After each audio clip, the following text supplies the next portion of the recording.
వందే వంద్యం విధిభవమహేంద్రాదిబృందారకేంద్రే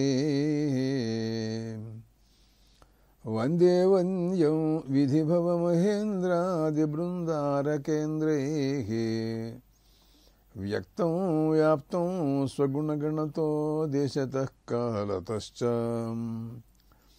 ధూతావద్యం సుఖజితిమయైర్మంగళైర్యుక్తమంగైః సానాధ్యన్నో విదధదధికం బ్రహ్మనారాయణాఖ్యం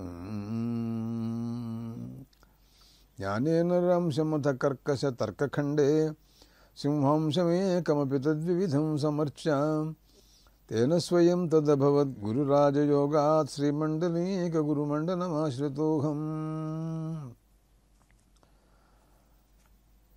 గయాక్షేత్ర మహిమను గురించి మాట్లాడుతున్నారు శ్రీ మహావిష్ణువు గరుడ పురాణంలో. వైవస్వత కులంలో పుట్టినటువంటి కుక్కలకు కూడాను పిండ ప్రదానం చేయమని చెప్పారు. ఆ ప్రసంగంలో కుక్కలు దేవలోకంలో ఉండేటటువంటి శునకాలు అక్కడి నుంచి భూలోకంలోకి వస్తాయని, ఇక్కడ ఆహారం తింటాయని, వాటి యొక్క స్వభావ ప్రకారంగా అవి పిల్లల్ని కూడాను కరుస్తాయని, మనుషుల్ని కరుస్తాయని,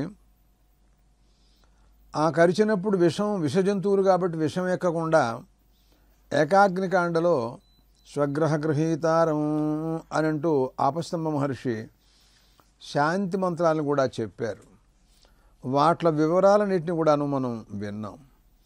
ప్రకృతంలో గయాక్షేత్రంలో గయాసురుడు యొక్క శిరస్సు అది చాలా విశిష్టమైనటువంటిదని, అక్కడ సాక్షాత్తు గదతో శ్రీ మహావిష్ణువు కూడా ఆక్రమించి ఉన్నారని, అక్కడ శిల యమధర్మరాజు గారి కుమార్తె ధర్మవ్రత ఆవిడ భర్త యొక్క శాపానుసారంగా శిలగా మారిపోయి బ్రహ్మగారి యొక్క ఆజ్ఞానుసారంగా అక్కడ ఉందని, దానికి దగ్గరలో పక్కనే మండపృష్ఠం అనే పేరుతో గొప్ప పవిత్రమైనటువంటి తీర్థం ఉందని ఇవన్నీ మనం వింటున్నాం.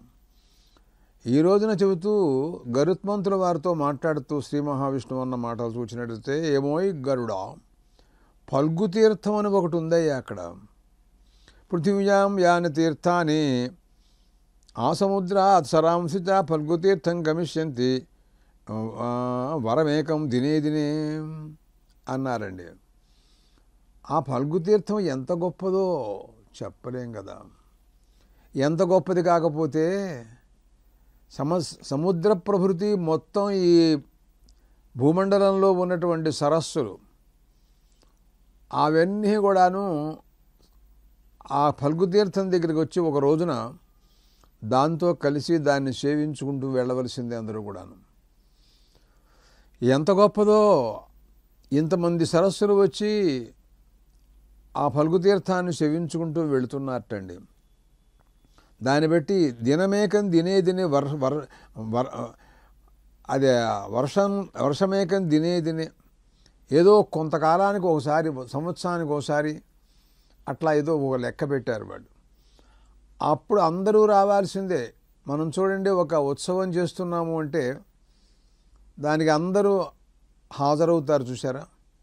అట్లా ఆ ఫల్గు తీర్థంలోకి సరస్సులన్నీ కూడాను ఒక రోజున అక్కడ హాజరవుతాయి. ఆ తీర్థరాజంలో కనుక స్నానం చేసినట్లయితే, అరే చెప్పావు, పితॄణాం ఫల్గుతీర్థే తీర్థరాజే స్నానమాదృత పితॄణాం బ్రహ్మలోకాప్తి ఆత్మనో భుక్తిముక్తయే అన్నారు. పితృదేవతలకి బ్రహ్మలోక ప్రాప్తి అండి. ఏ లోకంలో ఉన్నా సరే వాళ్ళు, నాయనా మీ వంశస్థుడు, నీ కుమారుడు, నీ మనవడు, నీ దౌహిత్రుడు, నీ వంశస్థుడు ఫల్గు తీర్థంలో గయలో స్నానం చేశాడు నాయన, నువ్వు ఇంకా ఈ లోకంలో వద్దు, బ్రహ్మలోకంలోకి వెళ్ళిపో అని పంపించేస్తారు కదా. స్నానం చేసిన వాడికి భుక్తి ముక్తి. ఆహా, ఎవరైతే శ్రాద్ధం చేస్తారో ఆ ఫల్గు తీర్థంలో వాడు బ్రహ్మలోకంలో ఉంటారయ్యా. సరే, ఇప్పటిదాకా మనం వైవస్వత కులంలో పుట్టినటువంటి కుక్కలకి పిండ ప్రదానం చేయమని యమధర్మరాజు గారి గేట్లో కాపలా కాస్తూ ఉంటాయి నిన్ని, వాటిలో కూడా పిండదానం ఇవ్వాలి అని మా శ్రీ మహావిష్ణువు చెప్పగా మనం చేశాం, విన్నాం. ఇప్పుడు అలా కాదు, వాయస పిండదానం, కాకి కూడా పిండం పెట్టమని అన్నాడు. అదేమిటండి, కాకి అదొక చాలా జంతువుల్లో తక్కువ స్థాయిలో దాన్ని అందరూ కూడాను చూస్తారు. అది చాలా అమాయకురాలు కూడాను. కోకిల చాలా తెలియగలది. అది గుడ్లు పెట్టిన తర్వాత వాటిని పొదిగి కాకి మన గుడ్లేమో అనుకుని మన పిల్లలేమో అనుకుని పెంచుతుంది. అది కూతలు రాగానే ఆ కూత అందంగా ఉంటుంది. ఇది మన కూత కాదురా, మన పిల్ల కూత కాదు అని తన్నేస్తుందిట. వసంతకాలే సంప్రాప్తే కాకః కాకః పికః పికః అన్నారు మా వాళ్ళు. వసంత ఋతువు రాగానే కాకి కాకే, కోకిల కోకిలే. చూడటానికి ఇది కూడా కాకిలాగా నల్లగా ఉంటుంది, కానీ కూత మధురాతి మధురంగా కూస్తుందండి. అది ప్రతి దాంట్లోనూ ఒక గుణం ఉంటుందండి, గ్రహించాలి. అసలు ఎందుకోసమని ఈ పక్షులకు కూడా ఈయన కుక్కలకి పక్షులకి పిండ ప్రదానం చేయమని చెబుతాడు అని నాకు ఒక అనుమానం. నాకేమిటి, ప్రపంచకానికి అందరికీ అనుమానమే, నా అనుమానం అనమాట. నాకేం అనుమానాలు లేవు అసలు. వాళ్ళు చెప్పింది వినటం ప్రామాణిక బుద్ధితే నాకు ఎప్పుడు కూడాను ఇవన్నీ కూడాను ప్రమాణం అని విశ్వసించేటటువంటి మనుషుల్లో ఒకడిని. లోకం కోసమని నేను చెబుతూ ఉంటాను. తత్ర సంచరంచో వాయుసా మద్దత్తపిండం ప్రతిగృహంతు సప్తజన్మ కృతం పాపం వినశ్యతే అన్నారు. అబ్బా, ఆ కాకి కనుక పిండం ప్రదానం చేసినట్టయితే 7 జన్మలలో చేసిన పాపాలు కూడా పోతాయని చెప్పాడండి మహావిష్ణువు. ఎవరో చెప్పారంటే నేను నమ్మను, కానీ మహావిష్ణువు చెప్పారంటే కాదనలేం కదండి. అయితే అసలు ఎందుకోసమని ఈ కాకులు గద్దలు కుక్కలు ఏమిటండి, ఏం పురాణం అండి ఇది అని మన మీద విరుసుగు పడతారు ఈ ప్రపంచకం. ఆడ మోగ అంటే పురాణంలో ఉన్న విషయాలు చెప్తున్నాను నేను, అంతకంటే నేను మాత్రం ఏం చేస్తానండి.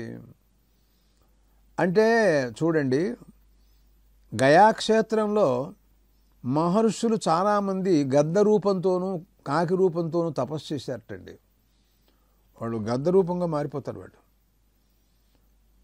ఒక కథ ఉందండి, మహాగ్ని చీనంలో వేదాల్లో ఒక మాట ఉంది. వాళ్ళు ఇష్టకలని పేరుస్తారండి. వాటయందు అగ్నిబుద్ధి, ఇవి సాక్షాత్తు అగ్ని అని తెలుసుకుంటారు వాళ్ళు. అది ఎట్లా చేస్తారో తెలుసా అండి, ఒక గరుడ పక్షి ఆకారంగా తయారు చేస్తారు. అదేమిటండి, ఎంత మహాక్రతువు, మహాగ్ని చెయ్యను అని పేరు పెట్టావు. అక్కడ కంకచితం చిన్వీత, శయనచితం చిన్వీత అని అంటూ బోల్డ్ వికల్పాలండి బాబు వేదాలలో.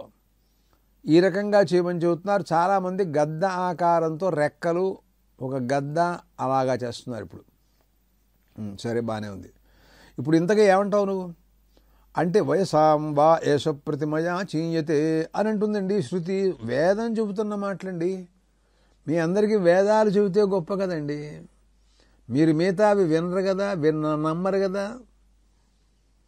అందుకోసం నేను అవే చెబుతున్నా బాబు. వయసాం వా ఏష ప్రతిమయా చీయతే. ఆ పక్షి యొక్క గరుడ పక్షులున్నాయే, ఆ పక్షుల యొక్క కంకచితం చిన్వీత, శేనచితం చిన్వీత అని అంటుంటాయి. ఆ పక్షుల యొక్క ఆకారంతో ఆ చీతిని పేర్చవలసింది అని శృతి సాక్షాత్తుగా చెప్పింది. ఆ రకంగా ఈరోజు వరకు ఆ రెక్కలు, ఆ ముక్కు, ఆ వెనకాల పుచ్చము, ఇవన్నీ కూడా వాళ్ళు చేస్తారు. అది ఇష్టకోపధానం చేసేటప్పుడు ఆ మంత్రాలు విధానం మహాగ్నిజనంలో అబ్బో పెద్ద కథ చూశారు. అవి అగ్ని రూపంగా భావించాలి అని శాస్త్రం చెబుతోంది. ఎందుకనంటే ఆ తర్వాత దీని మీద రుద్రస్వరూపంతో ఆ అగ్ని రుద్రుడుగా ఉంటాడని, ఆ తర్వాత దాని మీద రుద్రాధ్యాయంతో హోమం చేయటం అనేటటువంటి ఒక పద్ధతి ఉంది. అప్పుడు దాని మీదకి వెళ్ళాలి వీడు, అధ్వర్యుడు ఆ చితి మీదకి వెళ్ళాలి. ఎంతో విశాలంగా ఉంటుంది అది. ఇక్కడి నుంచి మామూలుగా వాడు హోమం చేయలేడు. అందుకోసమని అవేమో నిప్పు అగ్నిస్వరూపం అని చెప్పారు. వీడు కాళ్ళు కాలిపోతాయని కార్ష్ణి ఉపానహావ ముంచతే అని అంటుందండి శృతి. వాడు కృష్ణాజనంతో తయారు చేసిన చెప్పులు వేసుకుని అవి వేసుకు పెడతాడు వాడు. అప్పుడు కానీ ఆ అగ్ని తద్వారా ప్రమాదం అవి లేకుండా అధ్వరుడికి ఉంటుంది అని ఇదంతా వేదాలలో బ్రహ్మాండమైనటువంటి విషయాలు. అది ఎందుకోసమనే ఆ రూపంతో అలా చెప్పింది అని అంటే ఏం చెబుతావు నువ్వు? వేదాన్ని నువ్వు అడుగుతావా? వెళ్ళి అడుగు, అదేం చెబుతుందో విను. అదేమైనా చెబితే నాకు కూడా చెప్పు. లేదు.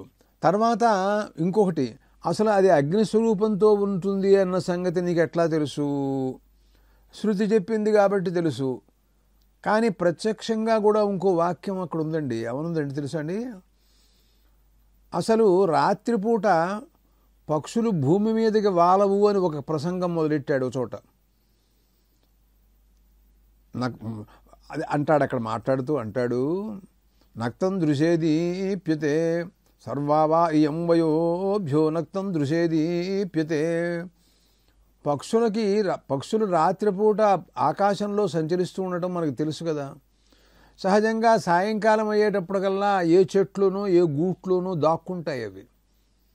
కానీ భూమి మీద ఏదైనా మానవులు ఏదైనా ఆహారం, అన్నం కానీ గింజలు కానీ వేస్తే వచ్చి తింటాయా తినవా అని సందేహం.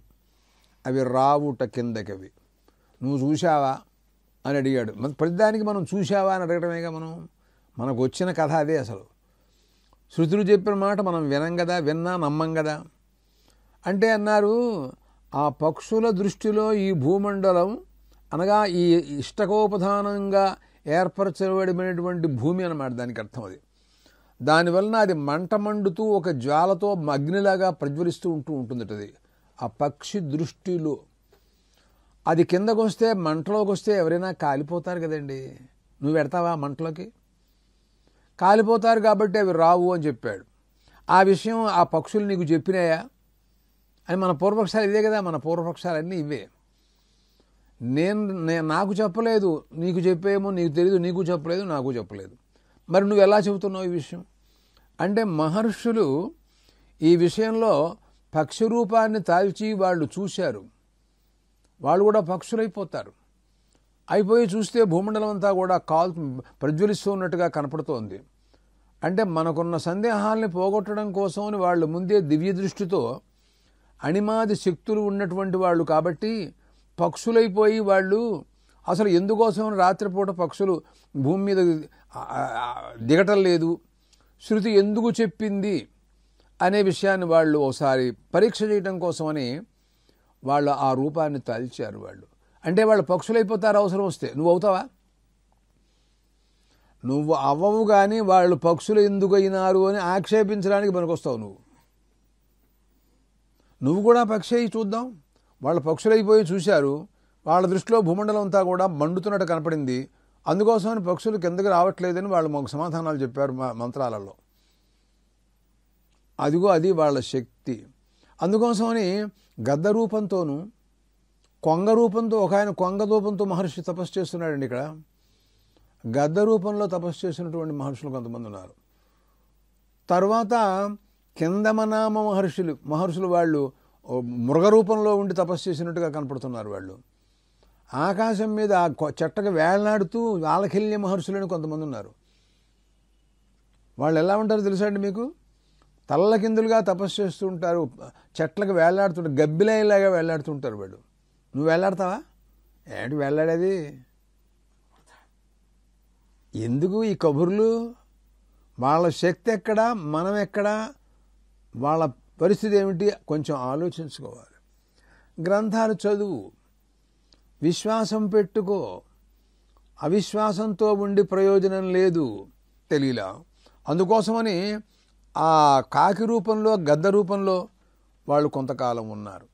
అంటే చూడండి, అయితే కొంతకాలం ఉన్నారు కానీ ఎప్పుడు ఉండట్లేదుగా వాళ్ళు. మళ్ళీ ప్రశ్న అంటే అసలు దాంట్లో నువ్వు వాళ్ళు ఉన్నందుకు ఆ శరీరం పట్ల గౌరవం మనకన్నమాట. దానికి అర్థం అన్నమాట. కాకి రూపంతో ఉన్నాడు కాబట్టి ఆ కాకి యందు మనకు గౌరవం. పరమాత్మ దాంట్లో కూడా ఉన్నారు. అంతర్యామిగా అంతటా ఉంటాడుగా ఆయన అసలు. లేకపోతే అది అంతరిక్ష లోకంలో ఎగరలేదు, ఆహారం తినలేదు, కూయలేదు, ఏమీ చేయలేదు. ఆ రకంగా దాని గౌరవం. ఇంకో మాటను అడుగుతాను, ఏమన్నా కోపం లేకపోతే నేను మాట అడుగుతాను, చెప్పు అన్నాడు. ఏం లేదు కానీ ఈ మానవుడు ఈ శరీరంలో 50 ఏళ్ళు, 60 ఏళ్ళు, 70 ఏళ్ళు, 90 ఏళ్ళు, 100 ఏళ్ళు జీవించాడు. అంతవరకు వాడు చాలా గొప్పవాడని అందరూ వాడిని ప్రశంసించారు, లేకపోతే ఏం చేశారో నాకు తెలియదు. వాడు ఒకవేళ గొప్పవాడైతే వాడికి పూలమాలలు వేశారు, గౌరవించారు. అబ్బో, సభల్లో వాడిని చాలా గౌరవించారు, అంత బాగానే ఉంది. కానీ వీడు ఈ శరీరాన్ని విడిచిపెట్టేసి లోకాంతరంలోకి వెళ్ళిన తర్వాత ఇంకా ఆ తర్వాత ఆ శరీరాన్ని ఎందుకు గౌరవించడం? ఆ తర్వాత అది శవము. దాంట్లో ప్రాణం ఉన్నంతసేపు, పరమాత్మ ఉన్నంతసేపు అది శివము, మంగళప్రదం. అది తప్పుకున్న తర్వాత అది శవము, ముట్టుకుంటే స్నానం చేయాలి. అదే కదా మనం చెబుతున్న కబుర్లు. అక్కడికి ఎవరు వెళ్ళనివ్వరు కదా, చూడనివ్వరు కదా, ముట్టుకోనివ్వరు కదా, అదంతా మనకు తెలుసు కదా. ఇదే కదా మన ఆలోచనలు. సరే, బాగానే ఉంది. కానీ దానికి కూడా వీళ్ళు పూలమాల వేసి గౌరవిస్తారు. ఎందుకు నువ్వు కనుక్కో.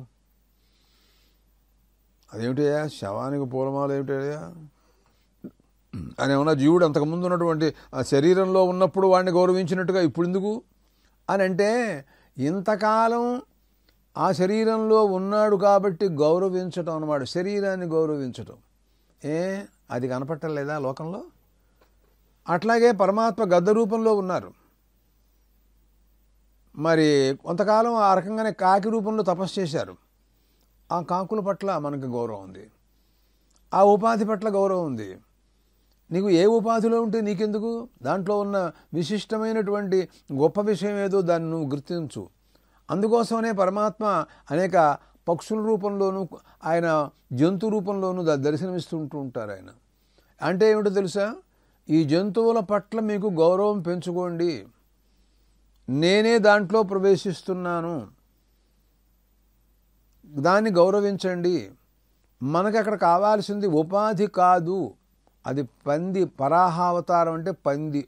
నీకు వద్దు ఆ విషయం. దాంట్లో నేను పరమాత్మ ఉన్నారు అనే జ్ఞానం.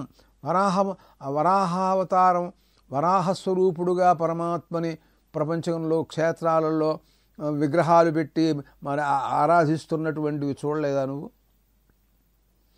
మత్స్యావతారం చేప. అదేమిటండి, చేపను కోసుకు తింటారు చాలామంది. మరి అట్లా ఎత్తాడేమిటండి? ఏమో నువ్వు అర్థం చెప్పు, నువ్వు కూడా నువ్వు చదువుకున్నావుగా. అంటే నీకు అక్కడ ఉపాధి నీకు అనవసరం. ఆయన మత్స్యావతారం ఎత్తి ఎన్ని గొప్ప పనులు చేశారో. అక్కడ కావాల్సింది ఏమిటంటే దాంట్లో ఉన్న మహిమ, శక్తి, పరమాత్మ తత్వము, అది మనకు కావాల్సిన విషయం. అది వదిలిపెట్టేసేసి ఆయన కుక్కగా ఉన్నాడేమిటి, ఆయన చేపలో ఉన్నాడేమిటి, ఆయన పందిలో ఉన్నాడేమిటి, గద్దలో ఉన్నాడేమిటి, ఏమిటా ప్రశ్నలు? చెప్పు, నువ్వు చెప్పు సమాధానం. చచ్చిపోయినటువంటి శవానికి దాంట్లోంచి ప్రాణం కూడా పోయినటువంటి దానికి గౌరవించి పూలమాల వేసి దానికి బ్రహ్మాండమైనటువంటి మేళతాళాలతో తీసుకెళ్ళటం ఎందుకు అని ప్రశ్నిస్తే నువ్వేం సమాధానం చెబుతావు? ఏం లేదు, అంతకాలం దాంట్లో ఈ జీవుడు ఉన్నందుకు దాన్ని అభిమానించడం అనే కదా దానికి అర్థం చెప్పేది మనం. లేకపోతే దానికి ఇంకో రకంగా అర్థం రాదు కదా. అట్లా అంతటా కూడా పరమాత్మ దాంట్లో అభిమానించి ఉంటున్నాడు అని దానికి అర్థం అన్నమాట. ఇప్పుడు శిలారూపంతో ఉన్నటువంటి దేవుడు, అది చెక్కినప్పుడు శిల్పి కాళ్ళ కింద తొక్కి పట్టి నొక్కి వాడు దాన్ని చెక్కుతాడు. అప్పుడు దేవుడు కాదు ఆయన. లేకపోతే వాడు ఎందుకు తొక్కుతాడు? ఆ తర్వాత దానికి ఏదో ప్రాణప్రతిష్ఠత ఏదో చేశారు, ఏం చేశారో తెలియదు. బ్రాహ్మలు ఏదో మంత్రాలు చెప్పారు, 5 రోజులు ఉంచమన్నారు, దానికి దర్భకట్ట పెట్టాడు, దాంట్లో ఏదో చేశాడు. ఆ మొన్నా నుంచి దాన్ని తీసుకెళ్ళి ఆ గుళ్ళో పెట్టాడు, ఆ ప్రాణప్రతిష్ఠ చేశాడు, దానికి ఏదో జీవాంశాన్ని కళాన్యాసం చేశాట, అది చెబుతారు వాళ్ళు.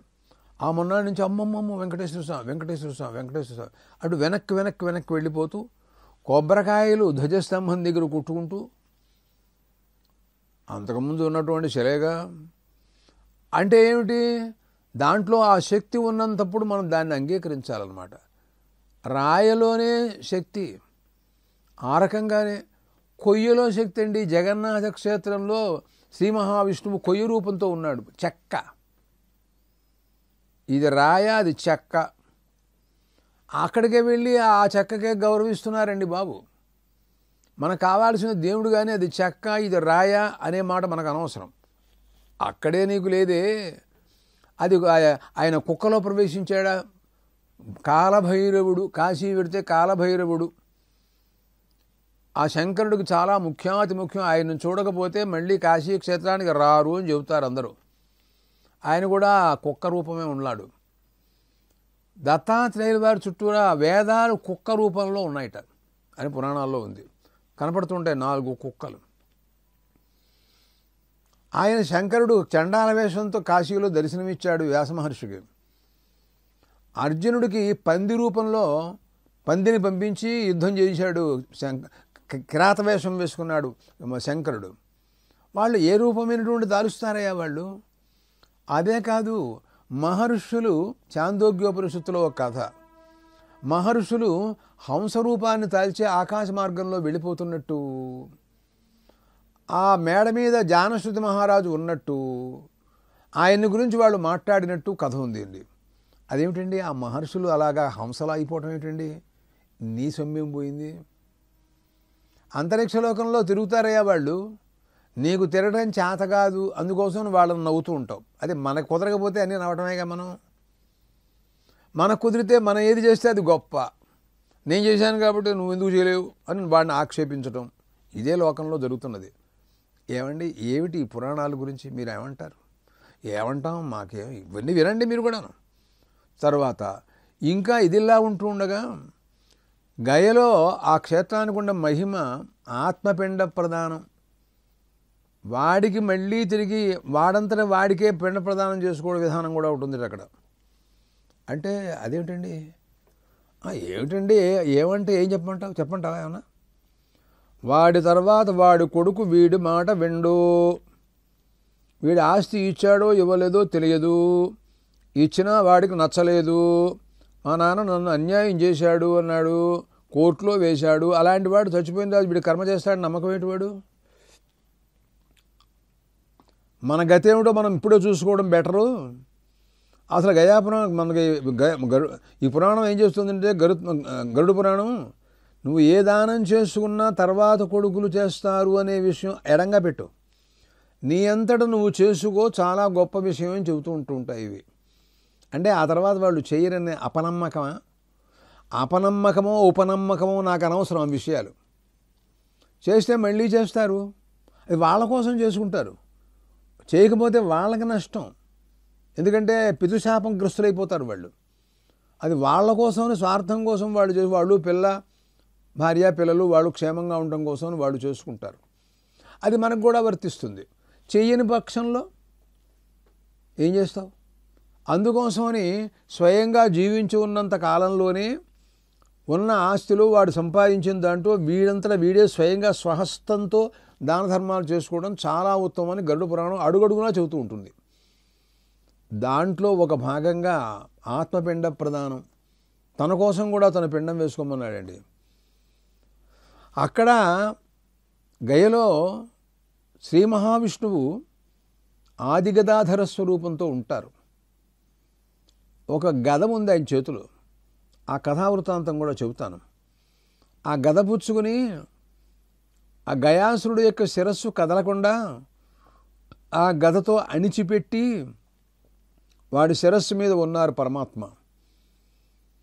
అక్కడ వెళ్ళి ఆయన చేతిలో మహావిష్ణు మదర్థం మమ ఉత్తమగతి ప్రాప్త్యర్థం ఉత్తమలోక ప్రాప్త్యర్థం నరకలోక నివృత్త్యర్థం మహాప్రభు శ్రీ మహావిష్ణువు అని పిండం ఆయన చేతిలో పెట్టమన్నారు ఏకంగా. ఆయన చేతిలో పెట్టేసిన తర్వాత మనకి ధైర్యంగా ఉండొచ్చు. మనం ఏష పిండో మయా దత్త తవ హస్తే జనార్దన గయా శీర్షే త్వయా దేయ మహ్యం పిండో మృతే మయి. పరమాత్మ ఏష పిండో మయా దత్త, ఇదిగో నా అంతట నేను స్వయంగా నీకు పిండం ఇస్తున్నానయ్యా. తవ హస్తే జనార్దన, నీ చేతిలో పెడుతున్నానయ్యా ప్రభు. నీకంటే నాకు సాక్ష్యం ఎవరుంటారయ్యా, నీకంటే ఎవరుంటారయ్యా. ఆ పాదాల మీద పెడతారు, గయా పాదాల్లో. అక్కడ శ్రీ మహావిష్ణువు యొక్క పాదాల మీద వేస్తారు పిండం. అక్కడ మయా గయా శీర్షే త్వయా దేయ. ఆ తర్వాత నీవు ఈ పిండాన్ని గయా శీర్షం మీద నువ్వు పెట్టు, నీకు నేను ఇస్తున్నా, అక్కడ నువ్వు పెట్టవలసిందిగా కోరుతున్నాను. నేను పోయిన తర్వాత నా బదులుగా ఈ పిండాన్ని ఆ గయాసురుడు యొక్క శిరస్సు మీద నువ్వు ఉంచు అని ఆయనకి అప్పచెప్పాడండి. ఏమండోయ్, ఆయనకి అప్పచెప్పాడు కదా అని మీరెవరన్నా ఇంకోళ్ళకి అప్పచెప్తారేమో, అదేమీ ఉపయోగం లేదు. అందరూ శ్రీ మహావిష్ణువు అవుతారా?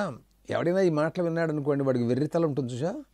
వాడు ఏమంటాడంటే, ఆయన గయా ఆదిగదాధర స్వరూపుడైనటువంటి జనార్దనుడు చేతిలో పెట్టాడు ఆత్మపిండం. మనం ఇంకోటి పేరుతో గయా జనార్దనుడు అని మా ఊళ్ళో ఒక ఆయన ఉన్నాడు, స్కూల్ టీచరు, వాడి చేతిలో పెడతాను అని అంటాడు ఇంకోడు. ఆదిగదాధర స్వరూపుడైనటువంటి ఆయనను వీడు సమానమా? అందువలన మయా పిండో మృతే మయి జనార్దన నమస్తుభ్యం నమస్తే పితృరూపిణే. నువ్వు పితృదేవతా స్వరూపువయ్యా. ఆది పితృరూపీ జనార్దన, పితృరూపీ జనార్దన అని అంటారండి అడుగడుగునా కూడాను. పితృపతే నమస్తుభ్యం, పితృదేవతలకి ప్రభువు, నీకు నమస్కారం ప్రభు. నమస్తే ముక్తిహేతవే, నీవు మోక్షం ఇస్తావు. గయాయాం పితృరూపేణ స్వయమేవ జనార్దన, నువ్వు జనార్దన, నువ్వు పితృరూపంతో స్వయంగా ఉంటావయ్యా. లక్ష్మీకాంత నమస్తేస్తు, లక్ష్మీ ప్రభు, లక్ష్మీదేవత అమ్మవారికి భర్తవి కదా. నమస్తే పితృమోక్షద, పితృదేవతలకి మోక్షం ఇచ్చేటటువంటి వాడివయ్యా. తంఝాత్వా పుండరీకాక్షం ముచ్యతే రుణత్రయాతు. ఈ రకంగా ఆ మహావిష్ణువుని ఎవరైతే ధ్యానం చేస్తారో గయలో రుణత్రయ విముక్తుడైపోతాడండి. ఋషి రుణం, పితృరుణం, దేవతా రుణం, మనకు 3 రుణాలు ఉంటూ ఉంటాయి. ఆ 3 రుణాల నుండి కూడా విముక్తుడవుతాడని చెప్పడంలో సందేహం లేదయ్యా. పుండరీకాక్ష నమస్తుభ్యం స్వర్గం ప్రాపు నరాధ్రువం. ఇది ఆత్మపిండ విధానం అన్నారండి. నిన్ను ఎవరైతే అర్చిస్తారో ఆ పితృరూపీ జనార్దన ఆదిగదాధర అని ఈ రకంగా ఎవరైతే నీకు అర్చన చేసి నీ చేతిలో పిండం ఇస్తారో అలాంటి వాళ్ళు ఉద్ధరింపబడతారు, స్వర్గలోకంలో ఉంటారు, కృతార్థులవుతారయ్యా అని ఆత్మపిండ విధానం కూడా ఇక్కడ దీంట్లో చెప్పారండి. తెలియగా అంటే ఆ రకమైనటువంటి ఆ క్షేత్రం యొక్క మహిమ, గయాక్షేత్రం యొక్క మహిమ, దాంట్లో శ్రీ మహావిష్ణువు స్వయంగా గదాధర స్వరూపంలో ఉంటారు. ఆ గద ఎక్కడి నుంచి వచ్చింది? ఆయన శిల కూడా పెట్టాడే, బ్రహ్మదేవుడు శిల కూడా పెట్టించాడు. ఆ శిలేమో యమధర్మరాజు గారి కుమార్తె ధర్మవ్రత. అది పెట్టినా వాడి తలకాయ కదులుతూనే ఉంది. అటువంటిప్పుడు మరి శ్రీ మహావిష్ణువు వచ్చి తన యొక్క ఆది గద, ఆ గదను తీసుకొచ్చి దాన్ని నుంచున్నారు ప్రభు. మరి అలాంటి మహావిష్ణు క్షేత్రం కదా, ఆయన మనం స్మరిస్తే ఆయన చేతిలో పిండం ఇచ్చినట్లయితే మళ్ళీ మనం తర్వాత వాళ్ళు ఇస్తారో ఎవరో తెలియదయ్యా. ఎవరో చూడొచ్చారు, నేను అడగడానికి వీల్లేదు కదా. తర్వాత ఏం జరుగుతుందో తెలియదు. కుమారులు ఇస్తానంటే కోడళ్ళు ఒప్పుకుంటారో ఒప్పుకోరో తెలియదు కదా. ఎక్కడ ఎలా జరుగుతుందో మనం చెప్పలేం. అప్పటిదాకా బాగానే ఉంటారు, ఆ మొన్నాటి నుంచి వీళ్ళు కొట్టుకుంటుంటారు ఇంట్లో. చివరికి ఏమవుతుందంటే శ్రాద్ధాలు ఆగిపోతాయి. కాబట్టి ఇదంతా నాకు అనవసరం విషయం, నేనే చేసుకుంటున్నాను అని ఈ రకంగా అవకాశం ఇచ్చినటువంటి శ్రీ మహావిష్ణువుకి నమస్కరిస్తూ మిగతా విషయాల తర్వాత రాబోయే ఎపిసోడ్లో మాట్లాడతామని నిర్ణయించుకుంటూ ఇంతటితో స్వస్తి.